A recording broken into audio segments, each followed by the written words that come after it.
Teks laporan hasil observasi adalah suatu teks yang berfungsi untuk menjelaskan informasi tentang suatu objek yang telah diamati. Teks laporan hasil observasi adalah teks yang memberitahu atau menjelaskan kegiatan pengamatan yang dilakukan terhadap suatu objek terkait suatu informasi secara sistematik dan objektif. Teks laporan hasil observasi juga disebut dengan teks klasifikasi, berbeda dengan teks deskripsi. Nah, dalam teks laporan hasil observasi ada fakta dan opini, karena fakta dan opini merupakan unsur penting yang ada pada suatu bacaan. Fakta adalah kejadian nyata yang benar terjadi dan dapat dibuktikan kebenarannya.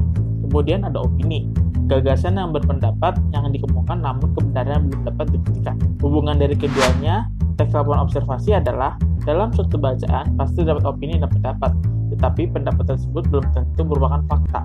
Antara fakta dan opini terdapat kebenaran untuk menentukan hasil teks laporan observasi. Nah, tujuan dari fungsi teks laporan observasi yang pertama, mengatasi suatu permasalahan. Yang kedua, menemukan metode dan teknik terbaru. Yang ketiga, mengambil keputusan yang efektif. Yang keempat, melakukan pengawasan atau bahkan perbaikan. Dan yang kelima, mengetahui perkembangan suatu permasalahan. Selanjutnya, ada fungsi dari teks laporan hasil observasi, yaitu yang pertama, melaporkan hasil dari sebuah tugas dan kegiatan pengamatan.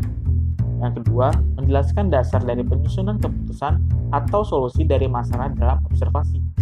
Yang ketiga, sarana untuk dokumentasi. Dan yang keempat, sumber informasi yang faktual. Nah, selanjutnya ada teks laporan hasil observasi memiliki ciri-ciri objektif, faktual, sistematik. Maksudnya, objektif itu laporan disusun berdasarkan keadaan objek tunggal nyata yang diamati secara langsung. Maksud dari faktual, di mana laporan disusun berdasarkan fakta sesuai dengan pengamatan yang telah dilakukan dan terbukti kebenarannya tanpa ada dengan yang tidak jelas. Sistematik.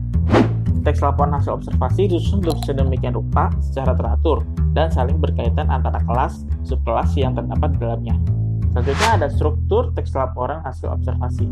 Nah, pada umumnya ini, teks laporan hasil observasi memiliki 3 struktur utama yang menjadi satu kesatuan.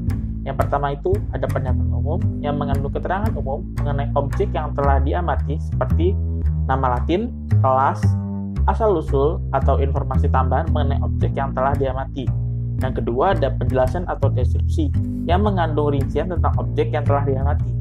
Deskripsi bisa berupa ciri fisik, makanan, habitat, manfaat, nutrisi, dan sebagainya dari objek yang telah diamati. Yang ketiga, ada kesimpulan yang mengandung tentang ringkasan umum objek yang dilakukan.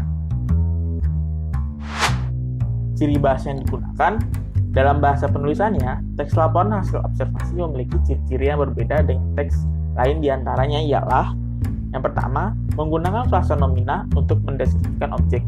Yang kedua, menggunakan kata kerja aktif alami seperti bertengger, merayap, bertelur, memangsa, dan sebagainya.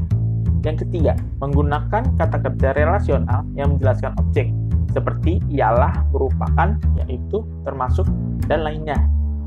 Dan yang keempat, menggunakan kata hubung yang menyatakan tambahan, perbedaan, persamaan, pertentangan, dan pilihan. Nah, yang kelima, menggunakan kalimat utama diikuti rincian objek. Dan yang keenam, menggunakan kata ilmiah untuk menjelaskan secara teknis seperti herbivora, degeneratif, detox, mutualisme, dan lainnya. Nah, ada 2 jenis teks laporan hasil observasi, yaitu formal dan non-formal.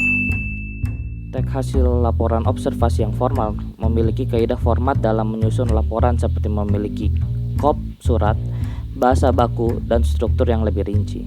Pada umumnya teks ini digunakan pada acara resmi seperti laporan berita atau hasil eksperimen dan lainnya. Teks hasil laporan observasi yang non-formal ditulis dengan struktur yang lebih sederhana dan ditunjukkan agar memberi informasi dan menarik minat baca orang lain. Langkah menyusun teks laporan hasil observasi yaitu: pertama, membuat judul laporan sesuai dengan kegiatan observasi yang telah dilakukan. Kedua, membuat kerangka teks berdasarkan gagasan utama sesuai dengan hasil pengamatan. Ketiga, menyusun teks yang telah dibuat, diawali dengan pernyataan umum, lalu dilanjut dengan deskripsi, dan terakhir kesimpulan. Keempat, meneliti kembali kalimat atau penulisan kata pada laporan yang sudah ditulis dan jika ada kesalahan maka diperbaiki.